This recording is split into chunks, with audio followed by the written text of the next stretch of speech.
지난주엔 단백질 쉐이크와 서리태 위주로 식단을 지켰더니 일주일 만에 5.4kg이 빠졌습니다. 그런데 이번 주에는 하루 한 끼, 두부 계란 치즈 팽이버섯 건강식을 추가했는데 일주일 결과는 1kg 감량. 먹는 것만 빼고 동일하게 운동과 공복 시간을 지켰는데 왜 이렇게 차이가 나는 걸까요? 저도 의문이 생겨 논문과 자료를 찾아봤습니다. 오늘은 그 내용을 나누려 합니다. 먼저 첫 주에는 감량이 잘 된 이유를 알아봤어요. 로우 카보하이드레이트 다이어트 앤드 글라이코젠 디플리션 연구에 따르면 글리코겐은 1g당 약 3에서 4g의 물과 함께 저장됩니다. 즉, 탄수화물을 줄이면 글리코겐이 빠져나가고 거기에 붙은 물도 같이 빠져서 체중이 크게 내려가는 겁니다. 저번 주 쉐이크 위주의 식단은 탄수화물이 거의 없어서 글리코겐과 수분이 크게 줄었고 이번 주 한 끼 건강식에서는 팽이버섯, 두부 등 소량의 탄수화물이 포함되어 글리코겐이 조금 더 유지되면서 수분 손실이 적었기 때문에 체중 변화가 덜 드라마틱하게 보인 겁니다. 즉, 초반의 큰 감량은 지방이 아니라 수분과 저장 연료가 빠지는 현상이라는 거죠. 두 번째 주에는 왜 체중 감량이 더디게 보이는지 궁금해서 알아봤습니다. 라이블 등 1995의 어댑티브 서머제네시스 인 휴먼스 듀어링 웨이트 로스 연구에 따르면 체중이 빠지면 몸은 스스로를 보호하기 위해 기초대사량을 낮추고 에너지 소비를 줄입니다. 게다가 렙틴이라는 호르몬은 체중이 줄면 떨어지고 식욕을 자극하는 그렐린은 올라가면서 덜 먹고 있는데도 살이 덜 빠지는 상황이 나타납니다. 그래서 같은 루틴을 해도 초반처럼 체중계 숫자가 크게 줄지 않고 실제로는 지방 감량 단계가 이제 막 시작된 것이죠. 특히 고도비만일수록 체중이 늦게 감량되는 이유가 있다고 해요. 첫 번째, 지방세포가 커질수록 염증 물질을 분비의 대사를 방해합니다. 두 번째, 인슐린 저항성이 커져 저장된 지방을 꺼내 쓰기가 더 어렵습니다. 세 번째, 몸이 스스로를 보호하려는 에너지 절약 모드에 빨리 들어갑니다. 그래서 날씬한 사람보다 고도비만인 사람은 같은 루틴을 해도 체중 감량의 반응 속도가 더디게 나타나는 것이죠. 저는 다이어트를 하면서 고도비만일 때는 덜 먹고 운동을 해도 살이 잘 안 빠지고 마치 몸속에 스위치가 꺼져 있는 것처럼 체중 감량이 잘 안 되는 멈춰 있는 느낌을 받았습니다. 알아보니 실제로 연구에서도 이런 전환점이 있더라고요. 의학적으로는 연료 전환점 또는 대사 전환점이라고 합니다. 이 전환은 간과 근육에서 일어납니다. 간에 저장된 글리코겐이 고갈돼야만 몸은 본격적으로 지방을 꺼내 쓰기 시작합니다. 즉, 글리코겐이 바닥나야 탄수화물 모드에서 지방 연소 모드로 스위치가 켜지는 거죠.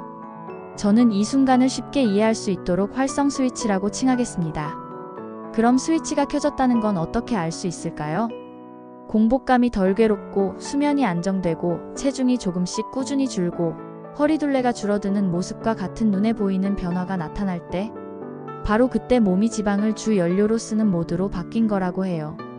연구들을 종합하면 활성 스위치를 빨리 켜는 방법은 4가지로 요약됩니다. 첫 번째, 공복 시간 늘리기.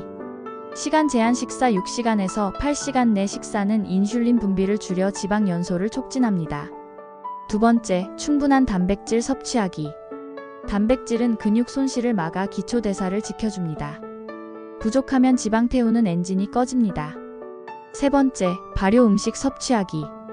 김치, 요거트, 나토 같은 발효식품은 장내 세균 균형을 맞추고 염증을 줄여 대사 건강을 돕습니다. 네 번째, 숙면 시간 확보하기. 숙면은 지방 연소와 호르몬 균형에 필수적입니다. 수면 부족은 렙틴을 낮추고 그렐린을 올려 폭식 위험을 높입니다. 따라서 7시간 내외의 규칙적인 수면은 지방 연소 모드 전환에 필수적입니다.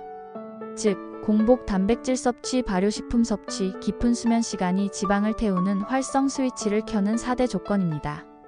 오늘의 배움. 이번 경험으로 알게 된 건 첫 주의 큰 감량은 수분과 글리코겐 때문이고 그 다음부터가 진짜 지방 감량 단계라는 점입니다. 그리고 고도비만일수록 이 활성 스위치가 켜지기까지 시간이 더 걸리지만 한번 켜지면 몸은 내가 먹고 움직인 만큼 감량이 잘 되기 시작한다는 것을 배웠습니다. 저는 그래서 앞으로 스위치가 켜질 때까지 단백질과 서리태 가루 중심 식사를 이어가려고 합니다. 왜냐하면 단백질은 근육을 지켜 기초대사를 유지하게 하고 서리태의 이소플라본과 항산화 성분은 염증을 줄여 지방 축적을 막기 때문입니다. 즉, 제 몸의 연료 시스템을 지방 태우는 쪽으로 바꾸는 가장 단순하고 확실한 전략이 되는 거죠. 스스로에게 던지는 다짐과 긍정화건. 나는 다이어트 과정 속에서 내 몸이 좋게 변하고 있다. 나는 오늘도 활성 스위치를 켜기 위한 한 걸음을 내딛는다. 나는 결국 요요 없는 다이어트로 성공한다. 여러분들도 같이 다짐과 확언을 스스로에게 하는 시간을 가져보세요.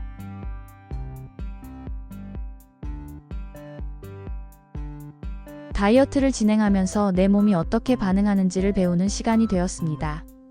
급격히 빠질 때도, 정체기에 멈춘 것 같을 때도 사실은 몸이 새로운 균형을 찾고 있었던 거죠.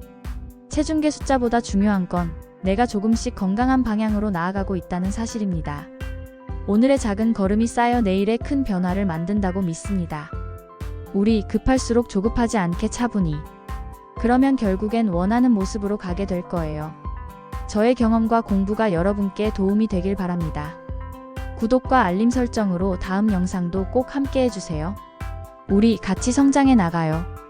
가가TV와 함께요.